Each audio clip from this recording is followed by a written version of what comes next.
शनिदेव की कुदृष्टि से कैसे बचे, हनुमान जी से हारे शनिदेव तो क्या हुआ। रियल कथा, प्रेरणादायक कथा। शनि के नाम से ही हर व्यक्ति डरने लगता है। शनि की दशा एक बार शुरू हो जाए तो 7.5 साल बाद ही पीछा छोड़ती है, लेकिन हनुमान भक्तों को शनि डरने की तनिक भी जरूरत नहीं। शनि में हनुमान को भी डरना चाहा, लेकिन मूल की खानी पड़ी। आइए जाने कैसे। महान पराक्रमी हनुमान अमर है पवन पुत्र हनुमान रघुकुल के कुमारों के कहने से प्रतिदिन अपनी आत्मकथा का कोई भाग सुनाया करते थे। उन्होंने कहा कि मैं एक बार संध्या समय अपने आराध्य श्री राम का स्मरण करने लगा तो उसी समय ग्रहों में पाप ग्रह मंद गति सूर्य पुत्र शनि देव पधारे। वह अत्यंत कृष्ण वर्ण के भीषणाकार थे। वह अपना सिर प्रायः झुकाए रखते हैं, जिस पर अपनी दृष्टि डालते हैं वह अवश्य नष्ट हो जाता है। शनिदेव हनुमान के बाहुबली और पराक्रम को नहीं जानते थे। हनुमान ने उन्हें लंका में दशग्रीव के बंधन से मुक्त किया था। वह हनुमान जी से विनय पूर्वक किंतु कर्कश स्वर में बोले, हनुमान जी मैं आपको सावधान करने आया हूँ। त्रेता की बात दूसरी थी, अब कलयुग प्रारंभ हो गया है। भगवान वासुदेव ने जिस क्षण अपनी अवतार लीला का समापन किया, उसी क्षण से पृथ्वी पर कली का प्रभुत्व हो गया है।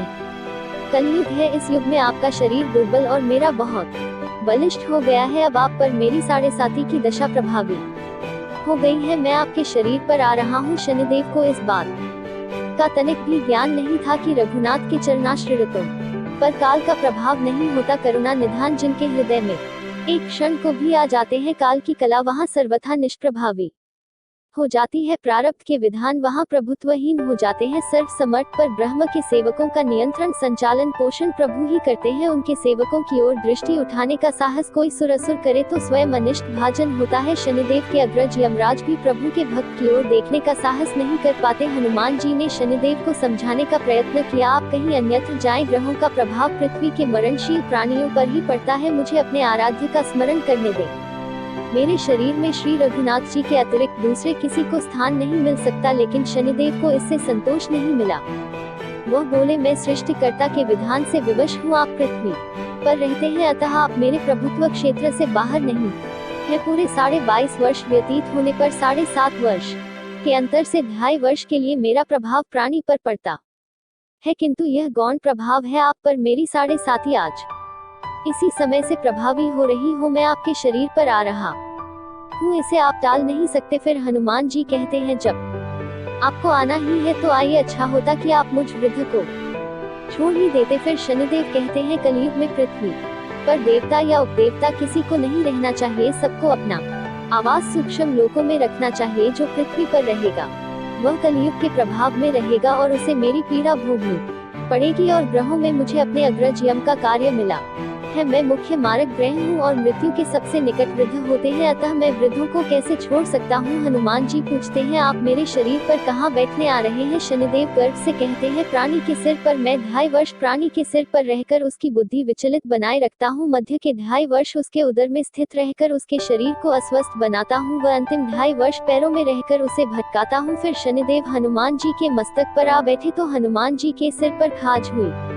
इसे मिटाने के लिए हनुमान जी ने बड़ा पर्वत उठाकर सिर पर रख लिया। शनिदेव चिल्लाते हैं, यह क्या कर रहे हैं आप। फिर हनुमान जी कहते हैं, जैसे आप सृष्टिकर्ता के विधान से विवश हैं, वैसे मैं भी अपने स्वभाव से विवश हूँ। मेरे मस्तक पर खाज मिटाने की यही उपचार पद्धति है और आप अपना कार्य करें और मैं अपना कार्य। ऐसा कहते ही हनुमान जी ने दूसरा पर्वत उठाकर सिर पर रख लिया। इस पर शनिदेव कहते हैं, आप इन्हें उतारिए, मैं संधि करने को तैयार हूँ। उनके इतना कहते ही हनुमान जी ने तीसरा पर्वत उठाकर सिर पर रख लिया तो शनिदेव चिल्लाकर कहते हैं, मैं अब आपके समीप नहीं आऊंगा। फिर भी हनुमान जी नहीं माने और चौथा पर्वत उठाकर सिर पर रख लिया। शनिदेव फिर चिल्लाते हैं, पवन कुमार त्राही माम रामदूत आंजनेयाय नमः। मैं उसको भी पीड़ित नहीं करूंगा जो आपका स्मरण करेगा। मुझे उतर जाने का अवसर दे। हनुमान जी कहते हैं, बहुत शीघ्रता की, अभी तो 5वां पर्वत बाकी है। और इतने में ही शनि मेरे पैरों में गिर गए और कहा, मैं सदैव आपको दिए वचनों को स्मरण रखूंगा। आघात के उपचार के लिए शनिदेव तेल मांगने लगे। हनुमान जी तेल कहाँ देने वाले थे, वही शनिदेव आज भी तेलदान से तुष्ट होते हैं।